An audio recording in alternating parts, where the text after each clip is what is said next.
இந்த நாளிலும் ஒரு வசனத்தை வாசித்து நாம் தியானிக்க போகிறோம். Praise the Lord. 1 தெசலோனிக்கேயர் 5ஆம் அதிகாரம் 16வது வசனத்தை வாசித்து ஜெபித்து இந்த நாளிலே தியானிக்க போகிறோம். 1 தெசலோனிக்கேயர் 5ஆம் அதிகாரம் 16வது வசனம். எப்பொழுதும் சந்தோஷமாயிருங்கள்.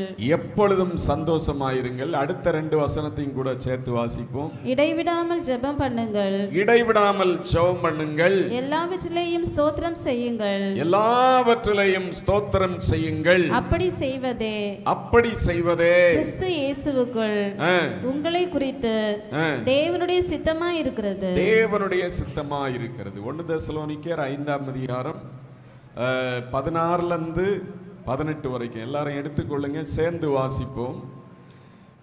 Praise the Lord. பைபிள் எடுத்தீங்களா?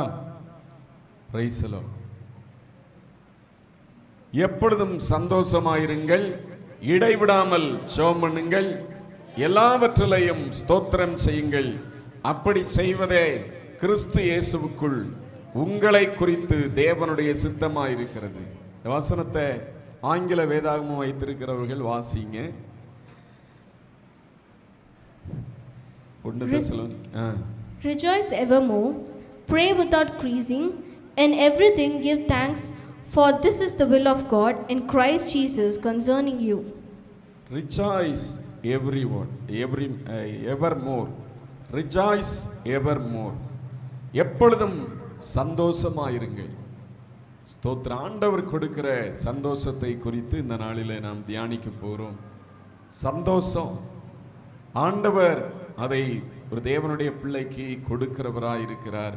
இந்த சந்தோஷத்தினால நிரப்பப்பட்டவர்களாய் நாம் ஜீவிக்க வேண்டும்.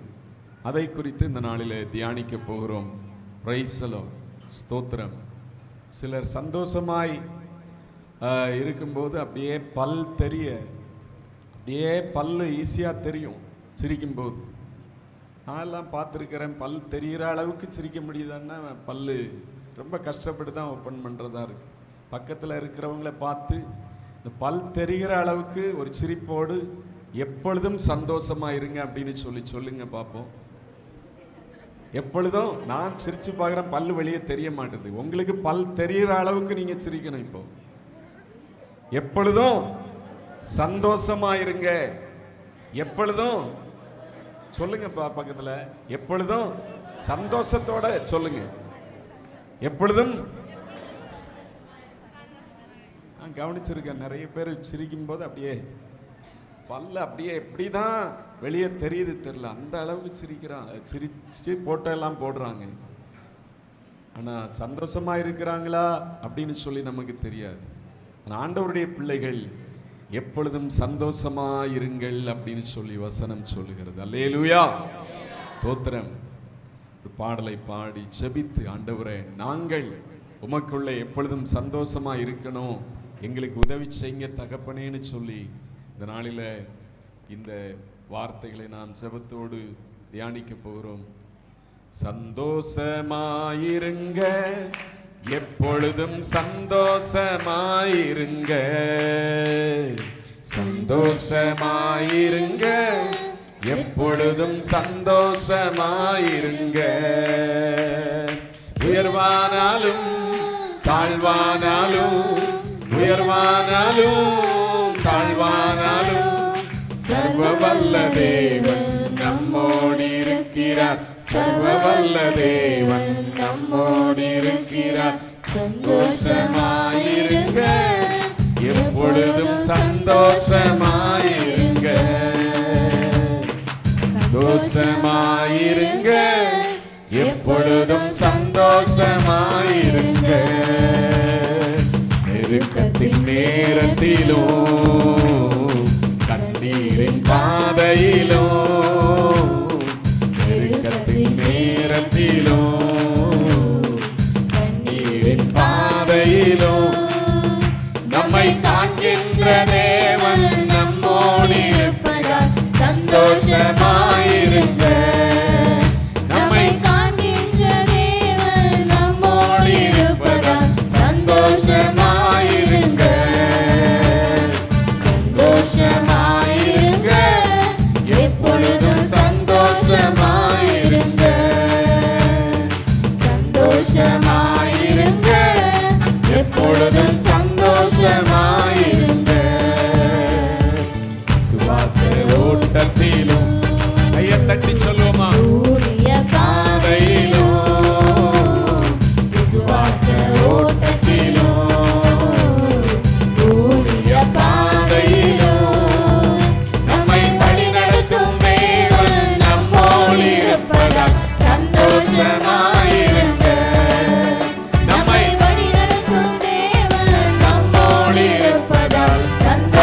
சந்தோஷமாயிருங்க, சந்தோஷமாயிருங்க, எப்பொழுதும் சந்தோஷமாயிருங்க, சந்தோஷமாயிருங்க, எப்பொழுதும் சந்தோஷமாயிருங்க.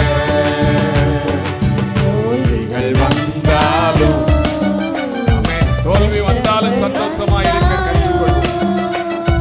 தோல்விகள் வந்தாலும், கஷ்டங்கள் வந்தாலும், நமக்கு ஜெயம் கொடுக்கும் தேவன் நம்மோடு இருப்பதால் சந்தோஷமாயிருங்க. நமக்கு ஜெயம் கொடுக்கும் தேவன் நம்மோடு இருப்பதால் சந்தோஷமாயிருங்க, சந்தோஷமாயிருங்க, எப்பொழுதும் சந்தோஷமாயிருங்க, சந்தோஷமாயிருங்க, எப்பொழுதும் சந்தோஷமாயிருங்க. உயர்வானாலும் தாழ்வானாலும், உயர்வானாலும் தாழ்வானாலும், சர்வவல்ல தேவன் நம்மோடு இருக்கிறார், சர்வவல்ல தேவன் நம்மோடு இருக்கிறார். சந்தோஷமாயிருங்க, எப்பொழுதும் சந்தோஷமாயிருங்க, சந்தோஷமாயிருங்க, எப்பொழுதும் சந்தோஷமாயிருங்க.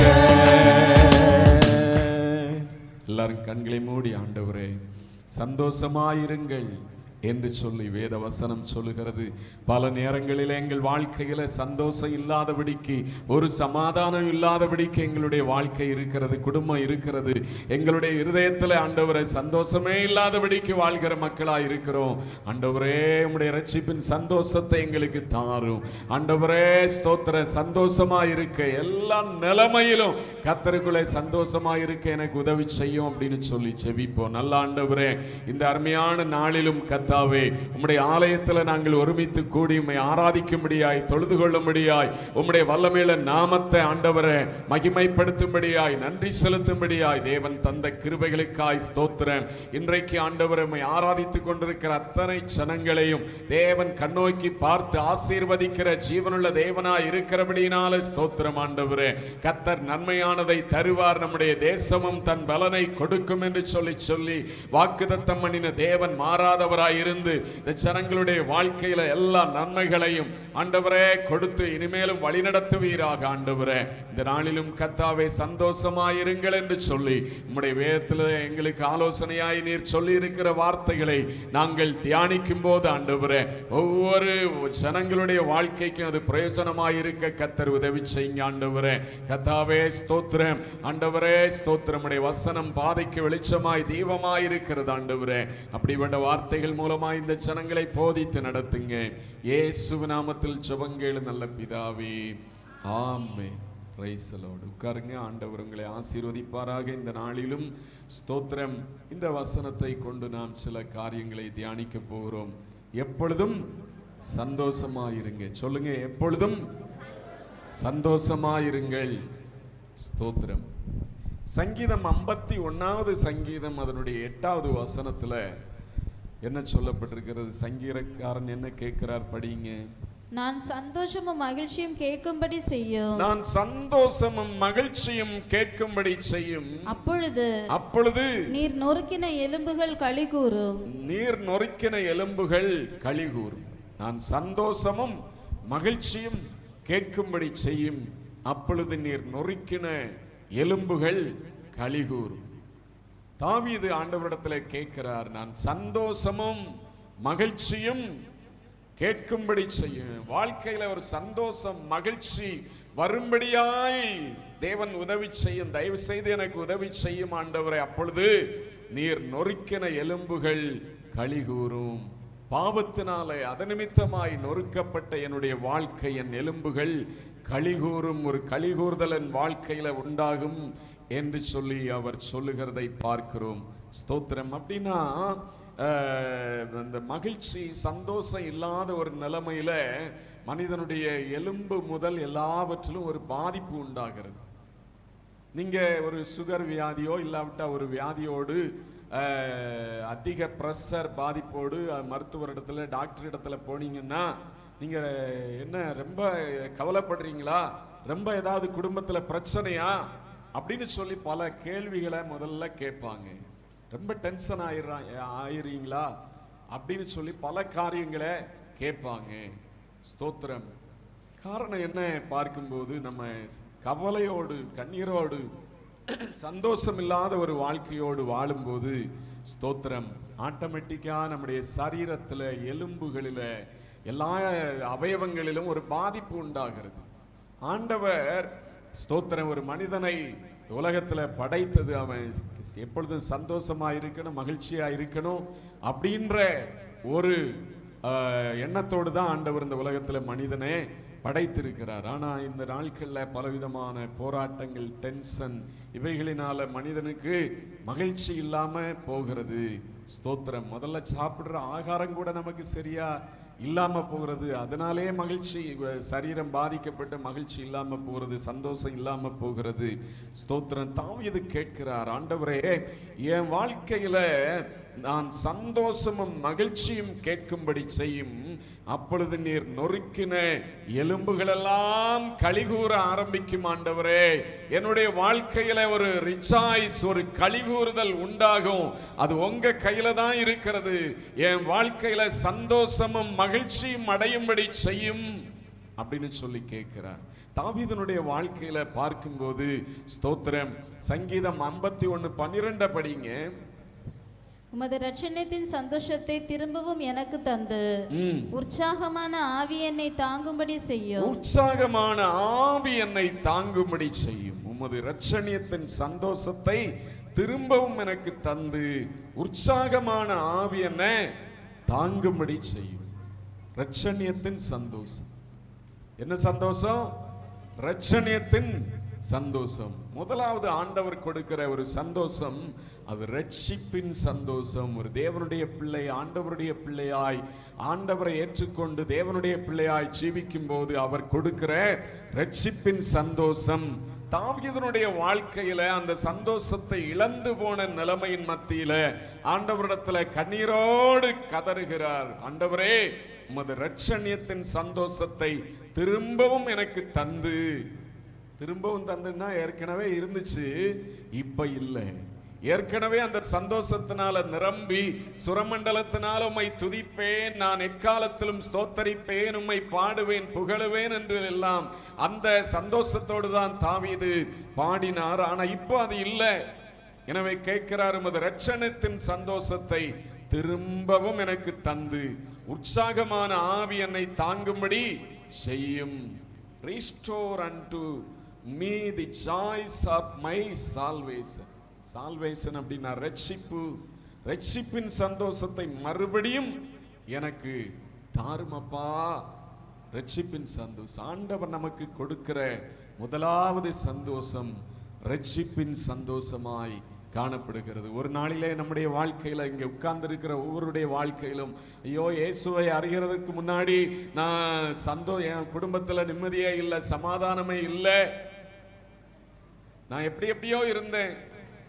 இங்க இருக்கிற பலரையும் கூப்பிட்டு உங்க வாழ்க்கையில நீங்க கடந்து வந்து இயேசுவை ஏற்றுக்கொள்ளாததுக்கு முன்னாடி எப்படி இருந்தீங்க அப்படின்னா பலரும் பலவிதமான ஸ்டோரி சொல்லுவாங்க. நாங்க இப்படி இருந்தோம், அப்படி இருந்தோம், கண்ணீரோடு இருந்தோம், வேதனையோடு இருந்தோம், ஆண்டவர் எங்களுக்கு ஒரு சந்தோஷமாய் எங்களை ரட்சித்தார் அப்படின்னு சொல்லி பழைய ஸ்டோரியை சொல்லுவாங்க. ஆனா அந்த ஸ்டோரியினுடைய காரியம் சந்தோஷம் இன்னைக்கு இருக்கிறதா அப்படின்னு சொல்லி பார்த்தா நிறைய பேருடைய வாழ்க்கையில் அந்த சந்தோஷத்தை எங்கேயோ தொலைத்து விட்டவர்களாய் இருப்பார்கள்.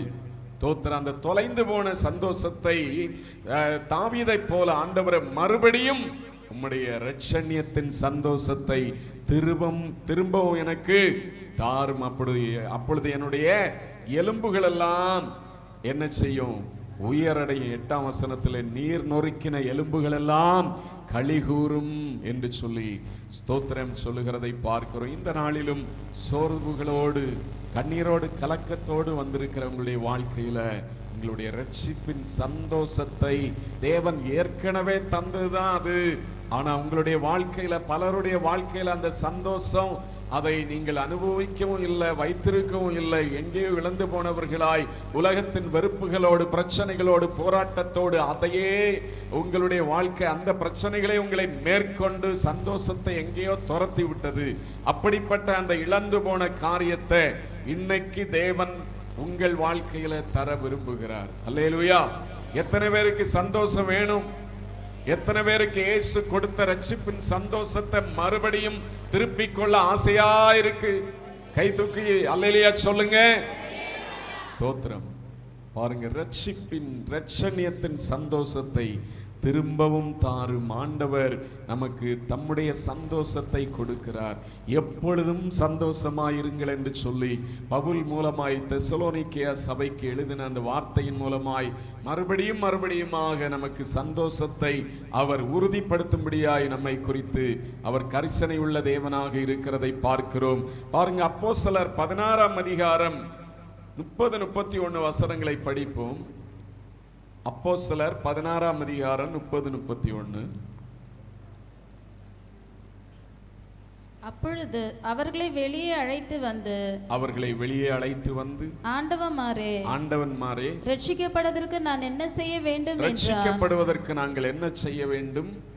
அதற்கு அவர்கள், கர்த்தராகிய இயேசு கிறிஸ்துவை விசுவாசி, அப்பொழுது நீயும் உன் வீட்டாரும் ரட்சிக்கப்படுவீர்கள் என்று சொல்லி ஸ்தோத்திரம். பாருங்க, ஆண்டவன்மாரே ரட்சிக்கப்படுவதற்கு நான் என்ன செய்ய வேண்டும் என்றான். நீ ரட்சிக்கப்படு, இயேசு விட்டவா அப்படின்னு சொல்லி ஒண்ணுமே அங்கே சொல்லப்படவில்லை. பவுலினால பிரசங்கம் பண்ணப்படவில்லை. இனிமேதான் அவர் சொல்ல போறார். ஆனா அந்த சிறைச்சாலை தலைவன் பவுலையும் சீலாவையும் நோக்கி பார்த்து, ஆண்டவன்மாரே ரட்சிக்கப்பட நான் என்ன செய்ய வேண்டும்?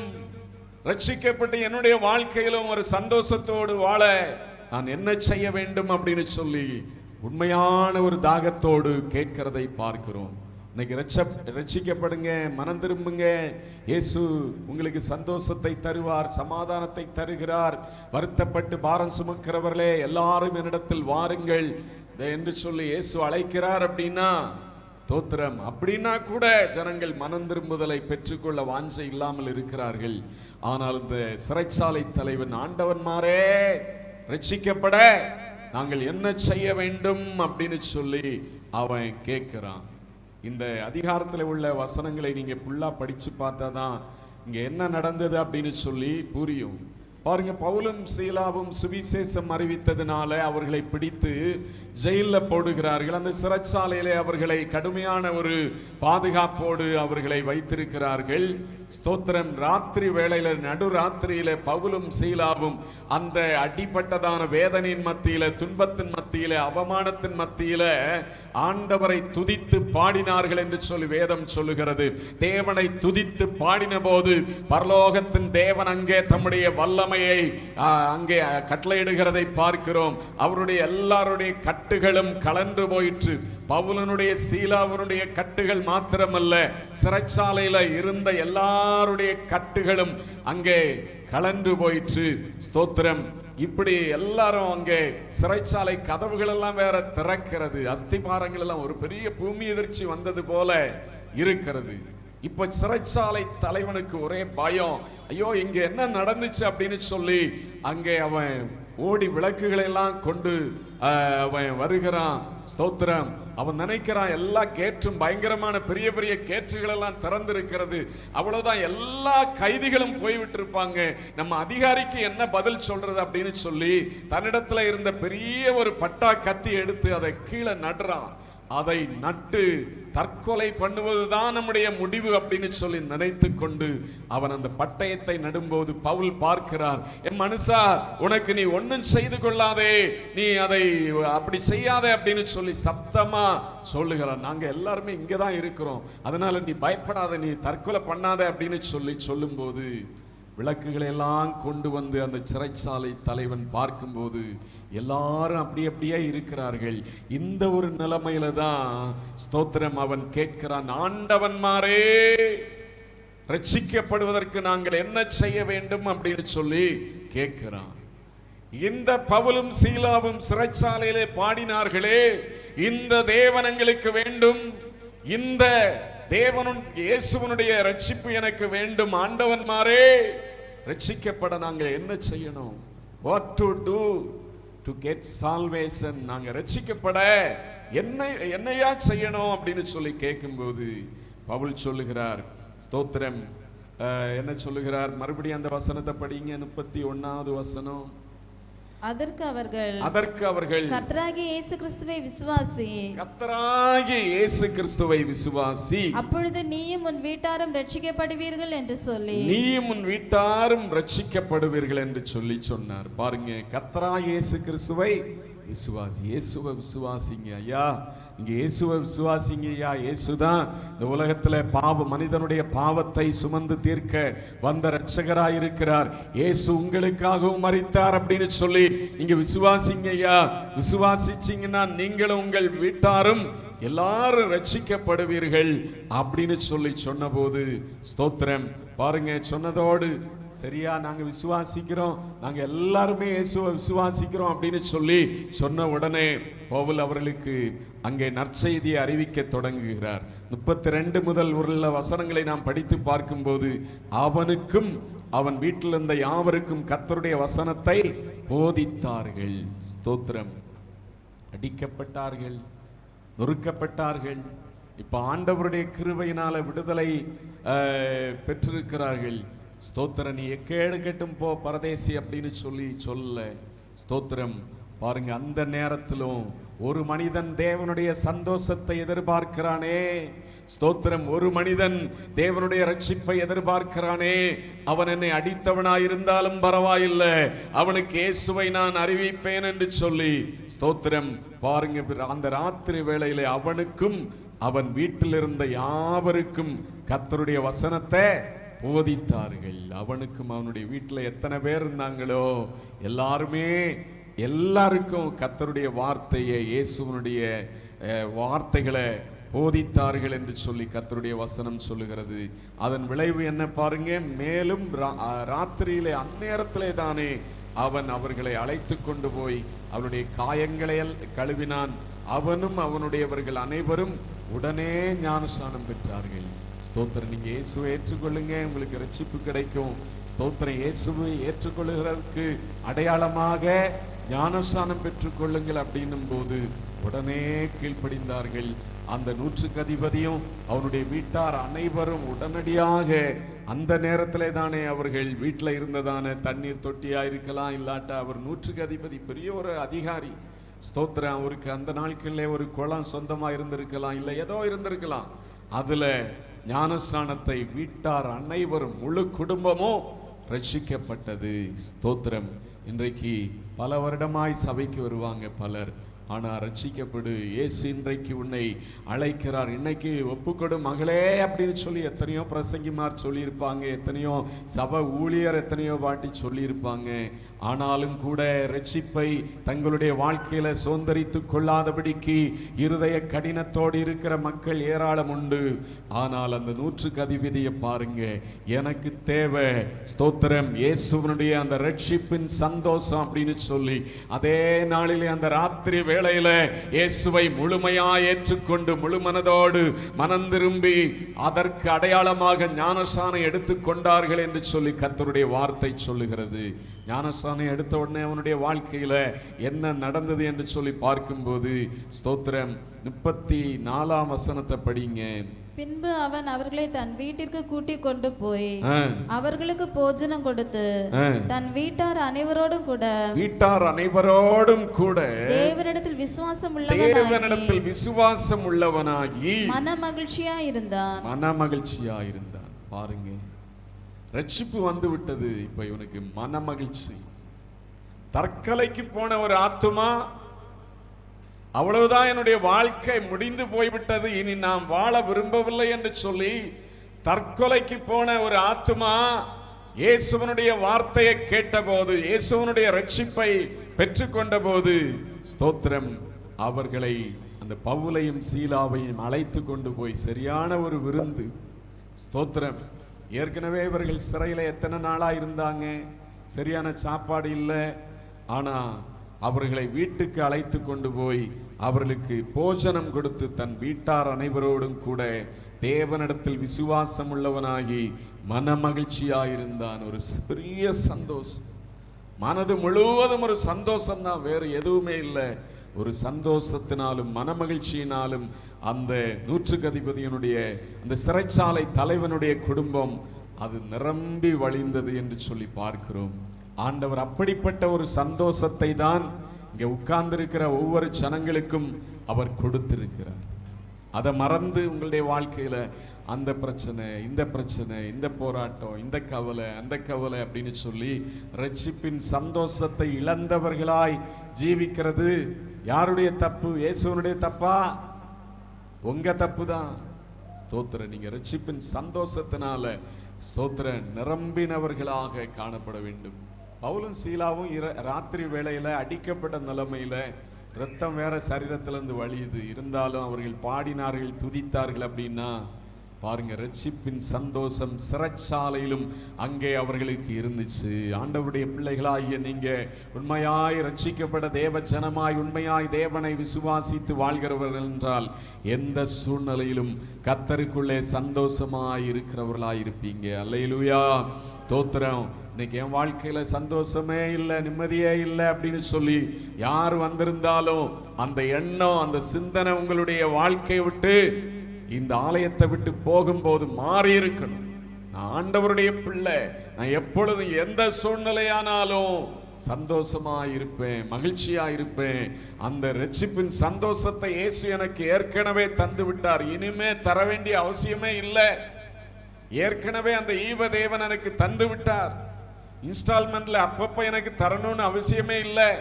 ஏற்கனவே அந்த நான் எனக்கு ஆண்டவர் தந்த அந்த ரட்சிப்பின் சந்தோஷத்தை நான் இன்னைக்கு மறுபடியுமாய் புதுப்பித்து இனிமே அந்த ரட்சிப்பின் சந்தோஷத்தோடு வாழுவேன் அப்படின்னு சொல்லி அந்த எண்ணத்தோடு இன்றைக்கு இந்த வார்த்தைகளை கேட்டு நீங்கள் கடந்து போக வேண்டும். அவர் ரட்சிப்பின் சந்தோஷத்தை தருகிற தேவனாயிருக்கிறார். அந்த சிறைச்சாலை தலைவனுடைய வாழ்க்கையில இதுபோல ஒரு சந்தோஷத்தை இதுக்கு முன்னாடி அவன் காணவே இல்லை. தன்னுடைய வீட்டார் அனைவரோடும் கூட என்னவா இருந்தானா? மன மகிழ்ச்சியா இருந்தான், சந்தோஷமா இருந்தான், பெரிய மகிழ்ச்சி. தோத்திரம். பாருங்க, லூக்கா 15ஆம் அதிகாரம் 3-7 வரை உள்ள வசனங்களிலே நாம் படிக்கும்போது அங்கே ஆண்டவர் இயேசு சொல்லுகிற ஒரு சில சம்பவங்களை நாம் பார்க்கிறோம். லூக்கா 15:3 படிங்க. அவர்களுக்கு அவர் சொன்ன உவமையாவது, ஒரு உதாரணம், உவமையாவது, உங்களில் ஒரு மனுஷன் 100 ஆடுகளை உடையவனாயிருந்து 100 ஆடுகளை உடையவனாயிருந்து அவைகளில் ஒன்று காணாமற் போனால் 99 ஆடுகளையும் வனாந்திரத்திலே விட்டு காணாமற் போன ஆட்டை கண்டுபிடிக்கும் அளவும் தேடி திரியானோ கண்டுபிடித்த பின்பு அவன் சந்தோஷத்தோட அதை தன் தோள்களின் மேல் போட்டுக்கொண்டு, அந்த ஒரு ஆடை காணாமல் போன அந்த ஆட்டை தோள் மேல் போட்டுக்கொண்டு வீட்டுக்கு வந்து சிநேகிதரையும் அயலகத்தாரையும் கூட வரவழைத்து, காணாமற் போன என் ஆட்டை கண்டுபிடித்தேன், என்னோடு கூட சந்தோஷப்படுங்கள் என்பான் அல்லவா? என்னோட கூட சந்தோஷப்படுங்கள் என்பான் அல்லவா? அதுபோல மனம் திரும்ப அவசியமில்லாத 99 நீதிமான்களை குறித்து சந்தோஷம் உண்டாகிறதை பார்க்கிலும் மனம் திரும்புகிற ஒரே பாவியின் நிமித்தம் பரலோகத்தில் மிகுந்த சந்தோஷம் உண்டாயிருக்கும் என்று உங்களுக்கு சொல்லுகிறேன். பாருங்க, ஆண்டவராய் இயேசு கிறிஸ்து வசனத்தை போதித்துக் கொண்டே இருக்கிறார். ஒரு இடத்துல அங்கே 1ஆம் வசனம் 2ஆம் வசனத்துல பார்க்கும்போது பரிசேயரும் வேதபாரகரும் முறுமுறுத்தார்கள். இவர் பாவிகளை ஏற்றுக்கொண்டு அவர்களோட சாப்பிடுகிறார். என்ன இவர் பரிசுத்தத்தை குறித்து பேசுகிறார், உண்மையை குறித்து பேசுகிறார், ஸ்தோத்திரம் எல்லாத்தையும் குறித்து பேசுகிறார். ஆனா பாவிகளை அரவணைத்து பாவிகளோடு இவர் சாப்பிடுறாரே, இவர் எப்படிப்பட்டவர் அப்படின்னு சொல்லி முறுமுறுக்கிறார்கள். அப்பதான் இயேசு சொல்லுகிறார், ஊமையாய் உதாரணமாய் சொல்லுகிறார். தோத்திரம். அவர்களுக்கு அவர் சொன்ன ஊமையாவது, உங்களில் ஒருவனுக்கு 100 ஆடுகள் இருக்கிறது. ஸ்தோத்திரம். எத்தனை ஆடு தம்பி? எத்தனை ஆடு இருந்துச்சு?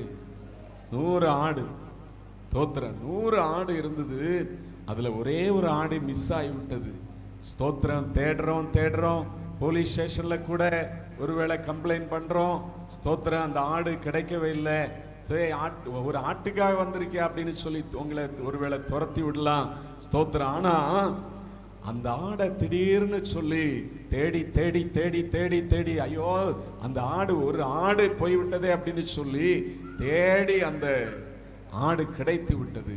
இப்ப அந்த மேய்ப்பனுக்கு இருக்கிற சந்தோஷம் என்னன்னா, 99 ஆடு இருக்கிறதே அப்படின்றத காட்டிலும் காணாமல் போன ஒரே ஒரு ஆடு கிடைத்து விட்டதே அப்படின்னு சொல்லி அவனுக்கு ரொம்ப ரொம்ப சந்தோஷமாயிடுமா. பாருங்க, கடைசியில் அந்த மேய்ப்பன் என்ன செய்வாராம்? ஸ்தோத்திரம், பக்கத்து வீடுகளை எல்லாம் உள்ள ஆட்களை எல்லாம் கூப்பிட்டு, ஸ்தோத்திரம், வாங்கக்கா வாங்கண்ணா, என் ஆடு கிடைச்சு விட்டது, சந்தோஷமா இருங்க, ஒரு டீ குடிச்சிட்டு போலாம் வாங்க, ஒரு கேக் வெட்டலாம், கொண்டாடலாம் வாங்க அப்படின்னு சொல்லி அவன் மகிழ்ச்சியோடு கூப்பிடுவானா. பாருங்க, அதுபோல மனம் திரும்புகிற அவசியமற்ற நீதிமான்களாகிய 99 பேர்களை காட்டிலும் மனம் திரும்ப அவசியமான ஒரு பாவியின் நிமித்தமாக பரலோகத்தில் மிகுந்த ஒரு சந்தோஷம் உண்டாகிறது அப்படின்னு சொல்லி ஆண்டவர் சொல்லுகிறார். பாருங்க, ஸ்தோத்திரம், தேவன் ஸ்தோத்திரம் மனம் திரும்புகிறதுனால ஸ்தோத்திரம் ஒரு சந்தோஷம்.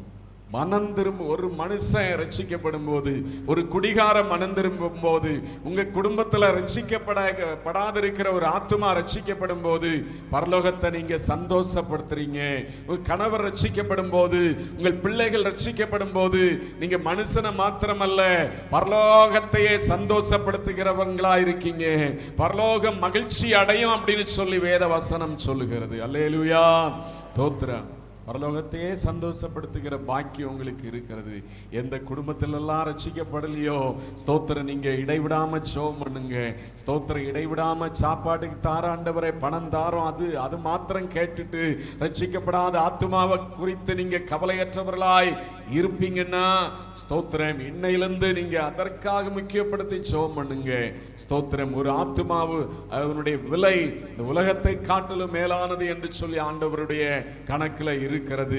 ஸ்தோத்திரம், மனம் திரும்ப அவசியமில்லாத 99 பேரை காட்டிலும் ஒரே ஒரு ஆத்துமா, ஒரே ஒரு மனுஷன், இந்த ஆளு, இவரு, இந்த குடும்பத்தில் உள்ளவரு ரட்சிக்கப்படணுமே அப்படின்னு சொல்லி அதை குறித்து தேவன் எதிர்பார்ப்போடு இருக்கிற ஆண்டவராக இருக்கிறார். அல்லேலூயா, ஸ்தோத்திரம். 15ஆம் அதிகாரம் 32வது வசனத்தை படிங்க. அந்த அதிகாரத்துல நமக்கு நல்லா தெரிந்த இன்னொரு சம்பவம் இருக்கிறது. 15ஆம் அதிகாரம் 32 படிங்க. உன் சகோதரனாகிய இவனோ மரித்தான், திரும்பவும் உயிர்த்தான், காணாமற் போனான், திரும்பவும் காணப்பட்டான். ஆனபடியினாலே நாம் சந்தோஷப்பட்டு மகிழ்ச்சியாய் இருக்க வேண்டுமே என்று சொன்னான் என்றார். மகிழ்ச்சியாய் இருக்க வேண்டுமே என்று சொல்லி சொன்னான் என்றார். என்ன சம்பவம் யாராவது சொல்லுங்க.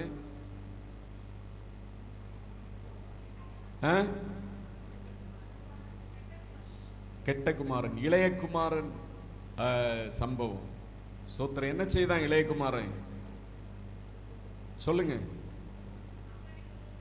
அப்பாவனுடைய சொத்தையெல்லாம் வாங்கிட்டு கரெக்டா பாகம் கொடுங்க அப்படின்னு சொல்லி எல்லாத்தையும் வாங்கிட்டு அவன் என்ன செய்தான், தூர தேசத்துக்கு நண்பர்களோடு சேர்ந்து ஒரே கொண்டாட்டம் தான், ஒரே பார்ட்டி தான். நண்பர்கள் எல்லாம் ஸ்தோத்திரம், நீ தான்ப்பா என் உயிர், நீ இல்லாட்டா எங்க உயிரே இருக்காது அப்படின்னு சொல்லி ஒரே பார்ட்டி தான், ஒரே தண்ணி பார்ட்டி தான். என்னென்ன பார்ட்டி உண்டோ எல்லா பார்ட்டியும் பண்றாங்க. கடைசியில ஸ்தோத்திரம், ஒவ்வொருத்தரும் பார்க்கறாங்க, இன்னும் எவ்வளவு பணம் இவன்கிட்ட இருக்கு, ஸ்தோத்திரம், இன்னும் எவ்வளவு பணம் இருக்கு அப்படின்னு சொல்லி பார்த்துட்டே இருக்கிறாங்க. பணம் எல்லாம் போய் ஸ்தோத்திரம் பட்டினி அப்படின்ற ஸ்டேஜ் வரும்போது ஒவ்வொருத்தனா போறான், நண்பர்கள் எல்லாம் போறான். கடைசியில அந்த இளையகுமாரன் மாத்திரம்தான் தனியாளா நிக்கிறான். என்ன செய்யறதுன்னு தெரியல. பாருங்க, காரணம் அவன் குறைவை பார்த்ததே இல்லை. அப்பாட்ட இருக்கும்போது என்ன வேணுமோ அவனுக்கு கிடைத்தது. அவன் கஷ்டப்பட்டு கூட ஒண்ணுமே செய்ய தேவையில்லை. பல வேலைக்காரர்கள் உண்டு, எல்லாரும் பசிக்குது அப்படின்னாலே பல காரியங்களை அவனுக்கு கொடுக்கிற அந்த வசதியெல்லாம் இருந்துச்சு. ஆனா இப்போ ஒண்ணுமே இல்லை, என்ன செய்யறது அப்படின்னு சொல்லி திகைத்து நிக்கிறான். கடைசியில ஒரு இடத்துல பன்னிகள் இருக்கிறத பார்க்கிறான். இந்த பண்ணி இருக்கிற இடத்துல போய் பார்க்கும்போது ஸ்தோத்திரம், ஐயா எனக்கு ஏதாவது கொடுங்க அப்படின்னு சொல்லி ஒருவேளை அவன் கேட்டிருப்பான். ஸ்தோத்திரம், சரி இந்த பண்ணியை மேய்ச்சா நான் உனக்கு சாப்பாடு கொடுக்குறேன் அப்படின்னு சொல்லி அவன் சொல்லியிருப்பான். அந்த பண்ணி மேய்க்கிற வேலைக்கு அவன் போய் செய்கிறான். பாருங்க, அப்பா வீட்டில் சகல வசதியோடு இருந்த ஒரு இளையகுமாரன் கெட்ட நண்பர்களோடு சேர்ந்து கொண்டு அவன் போனதுனால பன்றி மேய்க்கிற அளவுக்கு அவனுடைய நிலை போய்விட்டது. கடைசியில் அவன் கொடுக்கிற ஒரு நேரம் சாப்பாடு, அதுவும் அரைகுறையா கொடுக்கிறான். ஒண்ணுமே இவனுக்கு பசி அடங்கல. பன்றிக்கு போடுகிற தவிட இவன் சாப்பிட நினைக்கிறான். அதை அந்த ஓனர் பார்த்து விடுகிறான். அங்கே இருந்து அடித்து துரத்தப்படுகிறான். கடைசியில ஸ்தோத்திரம், அவனுக்கு புத்தி வருகிறது, மன புத்தி தெளிகிறது. ஐயோ, அப்பா வீட்டுல எவ்வளவு வசதியா இருந்தோம், அப்பா வீட்டுல வேலைக்காரங்களுக்கு கூட நல்ல சாப்பாடு உண்டு, இப்ப நான் இவ்வளவு கஷ்டப்படுறேனே அப்படின்னு சொல்லி அவன் நினைத்து ஒரு நாள்ல முடிவெடுக்கிறான். எது எப்படியானாலும் நான் தகப்பனிடத்துல போய் சேருவேன். அப்ப அவனுடைய எல்லா எனக்கு சேர வேண்டிய பங்கையெல்லாம் அழித்து விட்டேன் கெட்ட நண்பர்களோடு சேர்ந்து. நான் சொல்லுவேன் அப்பாவை பார்த்து, தகப்பனே உங்க வீட்டுல உம்முடைய மகனா இருக்க நான் லாயக்கே இல்லை, என் பாகத்தின் சொத்தையெல்லாம் நான் அழித்து விட்டேன், ஒரு வேலைக்காரனா ஏற்றுக்கொள்ளுங்க அப்படின்னு சொல்லி நான் போய் சொல்ல போறேன் அப்படின்னு சொல்லி போய் உண்மையாகவே போகும்போது தகப்பன் தூரத்திலே பார்க்கிறான். இந்த தகப்பனுடைய அன்புக்கு அளவே இல்லை. என் மகன் திரும்பி வருவானா, ஸ்தோத்திரம் எங்கேயாவது வரானா அப்படின்னு சொல்லி பார்த்துட்டே இருக்கிறார். ஒவ்வொரு நாளும் பார்க்கிறார். கடைசியில தூரத்துல தன்னுடைய மகனை போல ஒரு ஆள் வருகிறத பார்த்த உடனே ரொம்ப சந்தோஷம். இந்த மகனை கட்டி தழுவி கொள்ளுகிறார், அணைத்து கொள்ளுகிறார். வேலைக்காரங்களை பார்த்து, இவனுக்கு நல்ல ட்ரெஸ் போடுங்க, இவனுக்கு மோதிரத்தை போடுங்க, இவனுக்கு பெரிய ஒரு விருந்து, சாப்பிட்டு பல நாள் ஆயிருக்கும் போல இருக்கு, பெரிய விருந்தை ஏற்பாடு பண்ணுங்க அப்படின்னு சொல்லி ஒரே தடல் புடலாக அங்கே விழா கோலம் கொண்டிருக்கிறது. மேளதாளங்கள் எல்லாம், இசை கச்சேரிகள் எல்லாம் முழங்குகிறது. ஸ்தோத்திரம். இந்த நேரத்தில் இந்த இளையகுமாரனுடைய அண்ணன் வயல்ல போய் உழைத்து கஷ்டப்பட்டு விட்டு அவன் களைப்போடு வீட்டுக்கு வரும்போது ஒரே ஸ்தோத்திரம், அங்கே பங்கன், பயங்கரமான மேளதாளங்கள், முழக்கங்கள், பெரிய ஒரு பங்கன் நடக்கிறதை பார்த்த உடனே அவன் வீட்டுக்கு வெளியே நின்று, நமக்கு தெரியாம ஒரு ஃபங்க்ஷன் நடக்குது, என்ன ஃபங்க்ஷனுப்பா அப்படின்னு சொல்லி வேலைக்காரனை கூப்பிட்டு கேட்கும்போது, ஸ்தோத்திரம், இன்னைக்கு தான் உங்க தம்பி வந்தாரு, அதனாலதான் இந்த விழா அப்படின்னு அவனுக்கு ரொம்ப கடுப்பாகி விட்டது. ஸ்தோத்திரன், அப்பாவும் வெளியே வந்து அழைக்கிறார். ஸ்தோத்திரம், இல்லப்பா நான் வீட்டுக்கு வர விரும்பல, ஸ்தோத்திரம், இவ்வளவு நாள் உமக்கு உண்மை உத்தமமாக உழைச்சு வேர்வை சிந்தி வேலை செய்து உம்மோடு கூட நான் இருக்கிறேன், ஒரு நாள் கூட ஒரு ஆட்டை கூட அடித்து எனக்கு விருந்து செய்தது என இல்லை, ஆனா எல்லா சொத்தையும் அழித்து போட்டு வேசிகளிடத்துல எல்லாத்தையும் இழந்த உம்முடைய இளையகுமாரன் வந்த உடனே அவ்வளவு பண்ணிட்டீங்களே, பெரிய விருந்த பண்ணிட்டீங்களே, அப்போ எனக்கு என்ன மதிப்பு இந்த வீட்டுல அப்படின்னு சொல்லி கேட்கும்போது தான் அப்பா சொல்றாரு, என்ன சொல்றாரு, ஸ்தோத்திரம், அதற்கு தகப்பன், மகனே நீ எப்போதும் என்னோடு இருக்கிறாய், எனக்குள்ளதெல்லாம் உன்னுடையதா இருக்கிறது, உன் சகோதரனாகிய இவனோ மரித்தான், திரும்பவும் உயிர்த்தான், காணாமல் போனான், திரும்பவும் காணப்பட்டான், ஆனபடியால் நாம் சந்தோஷப்பட்டு மகிழ்ச்சியா இருக்க வேண்டுமே என்று சொன்னான் என்றான். பாருங்க, மனம் திரும்புகிற, ரட்சிக்கப்படுகிற ஒவ்வொரு நிமித்தமாக ரட்சிக்கப்படுகிறவர்களுக்கு சந்தோஷம், அந்த மறுபடியும் அவர்கள் உயிர்ப்பிக்கப்படும் போது ஒரு சந்தோஷம் உண்டாகிறதை பார்க்கிறோம். அந்த இளையகுமாரனுடைய வாழ்க்கையில தகப்பன் ஏற்றுக்கொண்ட உடனே எவ்வளவு பெரிய சந்தோஷம் இருந்திருக்கும் பாருங்க. ஸ்தோத்திரம். அவ்வளவு நாள் கஷ்டப்பட்ட எல்லா கஷ்டமும் அவனை விட்டு ஓடி போயிருக்கும். ரொம்ப சந்தோஷம். இப்படிப்பட்ட அப்பாவை நான் மறந்து போயிட்டேனே, இவ்வளவு அன்புள்ள ஒரு தகப்பனை நான் நேசிக்காம போயிட்டேனே அப்படின்னு சொல்லி அவனுடைய இருதயத்துல பயங்கரமான ஒரு பாரம் வந்திருக்கும். ஸ்தோத்திரம். தகப்பன் அந்த மூத்த குமாரனையும் பார்த்து, டேய், உனக்குள்ளது எல்லாமே எனக்குள்ளது எல்லாமே உனக்கு தான்ப்பா, எல்லாமே உனக்கு தான். ஆனா நம்ம உன் தம்பி வந்திருக்கிறானே, அவன் இழந்து அவன் காணாமல் போனான், ஆனால் திரும்பவும் உயிர்ப்பித்ததை போல வந்திருக்கிறான், எனவே நம்ம சந்தோஷப்பட வேண்டாமா அப்படின்னு சொல்லி கடைசியில தகப்பன் இழுத்து கொண்டு போய் அவனையும் சந்தோஷப்பட வைத்திருப்பார் அப்படின்றதுதான் நம்முடைய நம்பிக்கையாய் இருக்கிறது. ஸ்தோத்திரம். பாருங்க, ஒரு சந்தோஷத்தை, ரட்சிப்பின் சந்தோஷத்தை தேவன் கொடுக்கிற ஆண்டவராக இருக்கிறார். ஸ்தோத்திரம். இரண்டாவதாக ஒரு சந்தோஷத்தை ஒரு 10 நிமிஷம் பார்த்து நாம் ஜெபிக்க போறோம். இரண்டாவது ஒரு சந்தோஷம் பரிசுத்த ஆவியினால் உண்டாகிற சந்தோஷம். என்ன சந்தோஷம்? பரிசுத்த ஆவியினால உண்டாகிற சந்தோஷம்.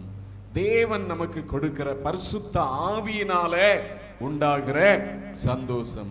கர்த்தருடைய வேத வசனம் சொல்லுகிறது, ஆவியில அனலாயிருங்கள். தோத்திரம். சிலர் சொல்லுவார்கள், நான் கடுப்பா இருக்கிறேன், கோபமா இருக்கிறேன், அப்படி இருக்கிறேன், இப்படி இருக்கிறேன் அப்படின்னு சொல்லி சொல்லுவாங்க. அப்படி நம்ம இருக்க கூடாது. ஆவியில அனலா இருக்கணும். ஒவ்வொரு நாளும் அபிஷேகத்துல நிறைந்து ஒரு சார்ஜ் பண்ணப்பட்டதான நிலைமையில நாம இருக்கணும். ஸ்தோத்திரம். ரோமர் 14ஆம் அதிகாரம் 17வது வசனம் படிங்க. ரோமர் 14:17.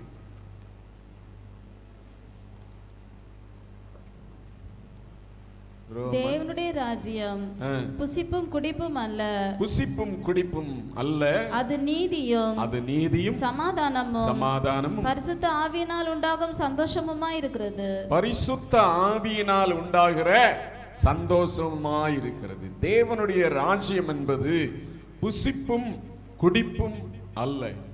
தோத்திரம். ஆனா கஷ்டம் நீங்கட்டும் ஆண்டவரே, செழிப்பு உண்டாகட்டும் ஆண்டவரே, அது கிடைக்கும் ஆண்டவரே, இது வரட்டும் ஆண்டவரே, வந்ததற்காய் ஸ்தோத்திரம். இதோட தேவனுடைய ராஜ்யம் முடிகிறது அல்ல. தேவனுடைய ராஜ்யம் புசிப்பும் குடிப்பும் அல்ல, அது நீதியும் சமாதானமும் பரிசுத்த ஆவியினால் உண்டாகும் சந்தோஷமாயிருக்கிறது. அல்லேலூயா.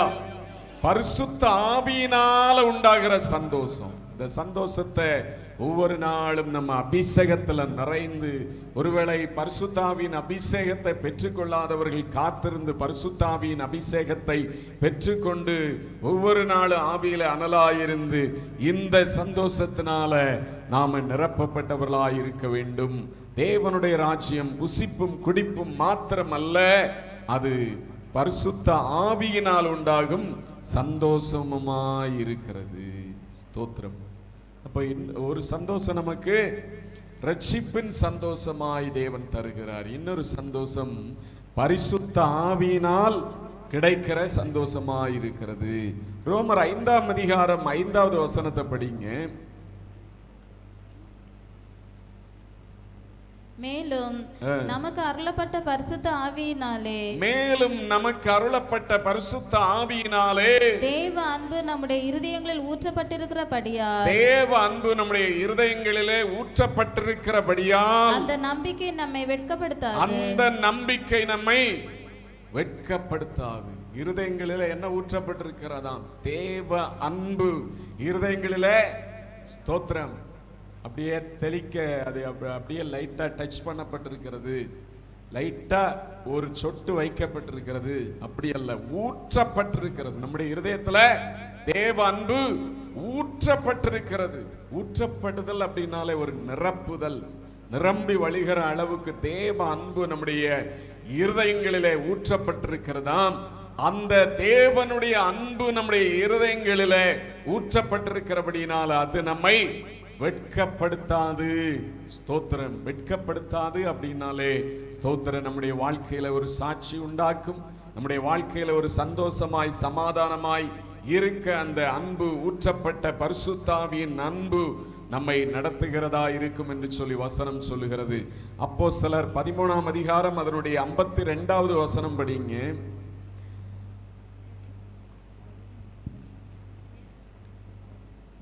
சீஷர்கள் சந்தோஷத்தினாலும் பரிசுத்த ஆவியினாலும் நிரப்பப்பட்டார்கள். சீஷர்கள் சந்தோஷத்தினாலும் பரிசுத்த ஆவியினாலும் நிரப்பப்பட்டார்கள். ஸ்தோத்திரம். எதனால நிரப்பப்பட்டார்கள்? சந்தோஷத்தினால். எல்லாரும் சொல்லுங்க, சந்தோஷத்தினாலும் பரிசுத்த ஆவியினாலும் சீசர்கள் நிரப்பப்பட்டார்கள். நானும் சந்தோஷத்தினாலும் பரிசுத்த ஆவியினாலும் டெய்லி நிரப்பப்படணும், நிரப்பப்பட்டு வாழணும். ஸ்தோத்திரம். சீசர்கள் சந்தோஷத்தினாலும் பரிசுத்த ஆவியினாலும் நிரப்பப்பட்டார்கள். ஸ்தோத்திரம்.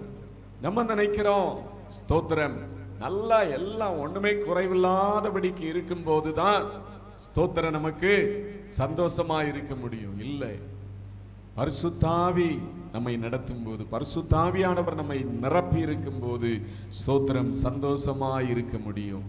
சிலருடைய வாழ்க்கையில நினைப்பார்கள், நல்லா ஒரு கோழியை அப்படியே அடிச்சு அப்படியே கட் பண்ணி சிக்கன் 65 பண்ணி அப்படியே நல்ல ஒரு சாப்பாடு சாப்பிட்டா சந்தோஷமா இருக்கும். இன்னும் பலருக்கும் பலவிதமான எண்ணங்கள், சந்தோஷத்துக்கு ஏற்றபடி அவர்களுடைய எண்ணத்துக்கு ஏற்றபடி சந்தோஷம் என்கிறது இப்படி இருந்தா இருக்கும் அப்படின்னு சொல்லி சிலருடைய ஒவ்வொருடைய நினைவுகள் வேறு விதமா இருக்கும். ஆனா தேவனுடைய பிள்ளைகளாகிய நம்முடைய வாழ்க்கையில ஸ்தோத்திரம் பரிசுத்த ஆவியினால நமக்கு சந்தோஷம் உண்டாகிறது. சீசர்கள் சந்தோஷத்தினாலும் பரிசுத்த ஆவியினாலும் நிரப்பப்பட்டிருந்தார்கள். எப்படிப்பட்ட சூழ்நிலையில? ரொம்ப கஷ்டம். இயேசுவின் நாமத்துக்கு அவர்கள் இயேசுவின் நாமத்தை குறித்து பிரசங்கம் பண்ணுகிறார்கள். அப்பதான் கிறிஸ்தவம் என்பதே முதலாம் நூற்றாண்டுல உருவாகி இருக்கிறது.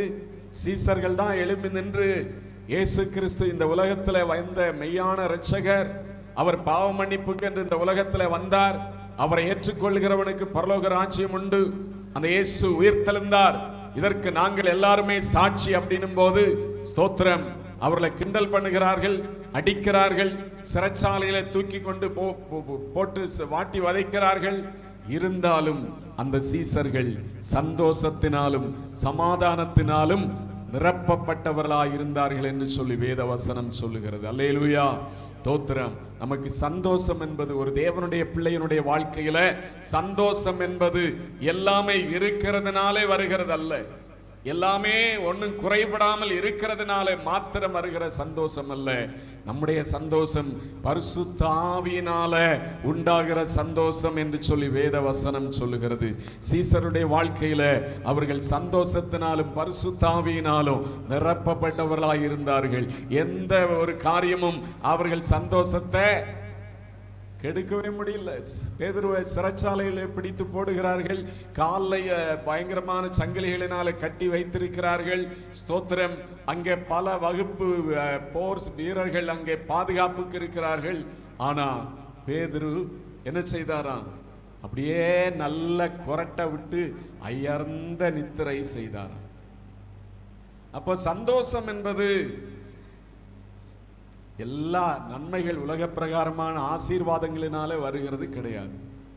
பேதுருக்கு எப்படி தூக்கம் வந்துச்சு? பரிசுத்த ஆவியினால நிரப்பப்பட்டிருந்ததுனால சந்தோஷம் அவருடைய வாழ்க்கையில நிரம்பி இருந்தது. பாடுகளோ உபத்திரவங்களோ அவமானங்களோ கஷ்டங்களோ எதுவும் அந்த சந்தோஷத்தை எடுத்து விடவே முடியல.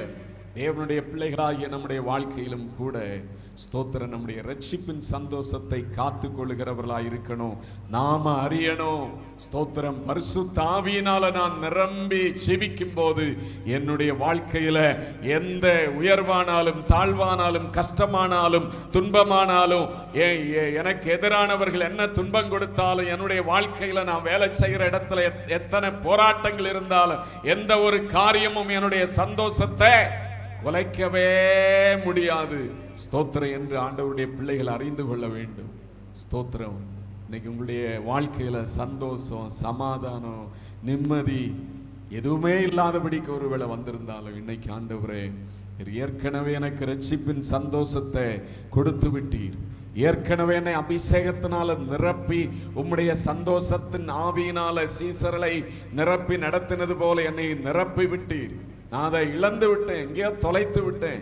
இன்னைக்கு மறுபடியும் ஆண்டவர் அந்த சந்தோஷத்தினால என்னை நிரப்பி வழி நடத்துங்க பான்னு சொல்லி ஸ்தோத்திரம் எல்லாரும் இந்த வேளையில முழங்கால் படிடுவோம். ஆண்டவருடைய சமூகத்துல கண்ணீரோடு கேட்போம். ஹல்லேலூயா. ஒரு தேவனுடைய பிள்ளை சந்தோஷத்தை உலக பிரகாரமான காரியங்களினால, பணத்தினால, பொருளினால, உலக ஆசீர்வாதங்களினால அவன் பெற்றுக்கொள்ளவே முடியாது. ஹalleluya, ஹalleluya, praise the Lord, ஹalleluya.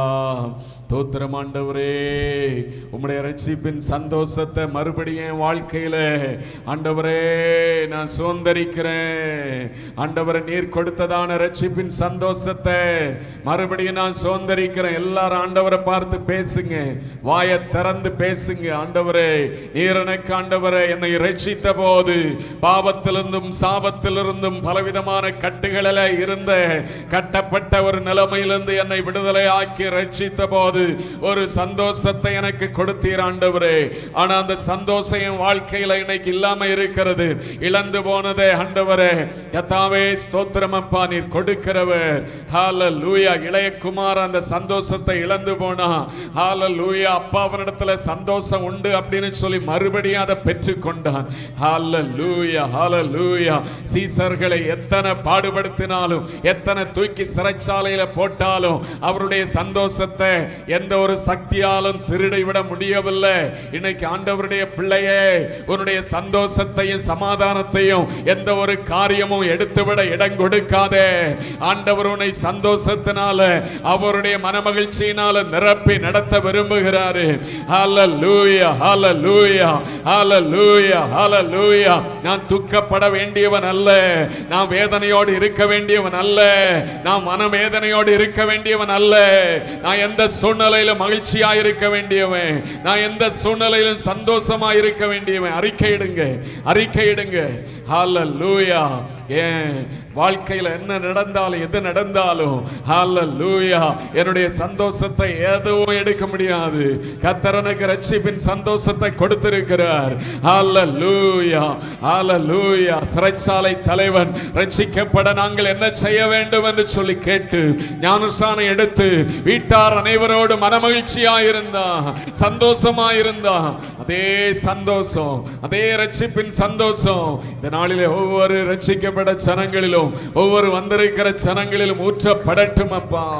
ஹalleluya, ஹalleluya, ஹalleluya. ஸ்தோத்திரம் ஆண்டவரே. ஹalleluya, ஹalleluya, ஹalleluya, ஹalleluya. சந்தோஷம் பொங்குதே, சந்தோஷம் பொங்குதே, சந்தோஷம் என்னில் பொங்குதே. அல்லேலூயா. இயேசு என்னை ரட்சித்தார், முற்றும் என்னை மாற்றினார். சந்தோஷம் என்னில் பொங்குதே, சந்தோஷம் பொங்குதே, சந்தோஷம் பொங்குதே, சந்தோஷம் என்னில் பொங்குதே. அல்லேலூயா. இயேசு என்னை ரட்சித்தார், முற்றும் என்னை மாற்றினார். சந்தோஷம் என்னில் பொங்குதே. வழி தப்பி நான் திரிந்தேன், பாவ பழி அதை சுமந்தலைத்தேன். வழி தப்பி நான் திரிந்தேன், பாவ பழி அதை சுமந்தலைத்தேன். அவர் அன்பு குரலை அழைத்தது என்னை, அவர் அன்பு குரலை அழைத்தது என்னை. அழைத்தாரா? பாவம் நீங்கிற்றே, அந்த இன்ப நாளில் எந்த பாவம் நீங்கிற்றே. சந்தோஷம் பொங்குதே, சந்தோஷம் பொங்குதே, சந்தோஷம் என்னில் பொங்குதே. அல்லேலூயா. இயேசு என்னை ரட்சித்தார், முற்றும் என்னை மாற்றினார். சந்தோஷம் என்னில் பொங்குதே. பாவத்தில் ஜீவிப்பவர் பாதாளத்தில் அழிந்திடுவார். பாவத்தில் ஜீவிப்பவர் பாதாளத்தில் அழிந்திடுவார். நானும் பரலோகத்தில் நானும் பாடல் பாடிடுவேன். சொல்லுங்க. நானும் பாடல் பாடிடுவேன். என்னில் வாழும் இயேசுவோடு என்றும் வாழுவேன். என்னில் வாழும் இயேசுவோடு என்றும் வாழுவேன். சந்தோஷம் பொங்குதே, சந்தோஷம் பொங்குதே, சந்தோஷம் என்னில் பொங்குதே. அல்லேலூயா. இயேசு என்னை ரட்சித்தார், முற்றும் என்னை மாற்றினார். சந்தோஷம் என்னில் பொங்குதே.